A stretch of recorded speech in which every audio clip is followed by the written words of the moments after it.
Hello. അപ്പോൾ ഇന്ന് നമുക്കൊരു അടിപൊളി കുറുമ അങ്ങോട്ട് ഉണ്ടാക്കിയാലോ. ചിക്കൻ കുറുമയാണ് കേട്ടോ.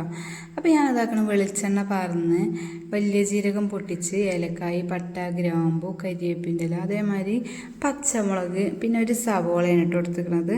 അപ്പോൾ അതൊക്കെ ഇട്ട് കാണ്ട് നല്ലോണം ഒന്ന് വഴറ്റി കൊടുക്കുക. പിന്നെ പാകത്തിന് നമുക്ക് ഉപ്പിടുക. ഉപ്പിടുമ്പോൾ ഒന്നും കൂടി ഇങ്ങോട്ട് വഴണ്ട് കിട്ടും അല്ലേ.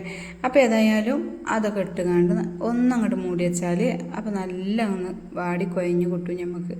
അപ്പോൾ ഏതായാലും ഇതിൻ്റെ ഫുള്ള് വീഡിയോ നമ്മൾ യൂട്യൂബ് ചാനലിൽ ഇട്ടിരിക്കണം. അപ്പോൾ എല്ലാവരും ഒന്ന് കണ്ട് സപ്പോർട്ട് ചെയ്യണേ. പിന്നെ നമ്മളതാ ക്യാരറ്റും അതേമാതിരി കിഴങ്ങും ഇട്ടിരിക്കണം കേട്ടോ. അപ്പോൾ അതൊരു കുറുമ എന്ന് പറയുമ്പോൾ ഒരു കുറുകലിന് വേണ്ടിയിട്ട് നമ്മൾ അതുമായിട്ട് ഇട്ട് കൊടുത്തിരിക്കണം. പിന്നെ ഉപ്പ് കമ്മിയാണ്, ഉപ്പ് ഇട്ട് കൊടുത്തു.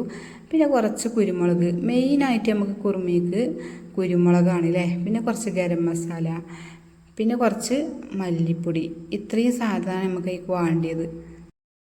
അപ്പോൾ അതാക്കണേ നമ്മൾ ചിക്കനൊക്കെ അതിൽ ഇട്ട് കൊടുത്ത് നല്ലോണം അങ്ങോട്ട് ഇളക്കി കൊടുത്ത് പാകത്തിന് വെള്ളം പാർന്നു നല്ല അങ്ങോട്ട് മൂടിയൊക്കെ തന്നെ നല്ലോണം എന്നാണ് കത്തി തളച്ചാണ് വേകട്ടെ. പിന്നെ നമുക്ക് ഇതിൽ കുറച്ച് തേങ്ങയും ഒരു 8-10 അണ്ടിപ്പരിപ്പും പാടെ അരച്ചാണ്ട് എടുത്ത് അതിലേക്ക് അങ്ങോട്ട് ഒഴിച്ച് കൊടുക്കുക. അപ്പോൾ ഇത്ര തന്നെ ഉള്ളൂ കേട്ടോ നമ്മളെ കറി ഉണ്ടാക്കണ പണിയുള്ളൂ.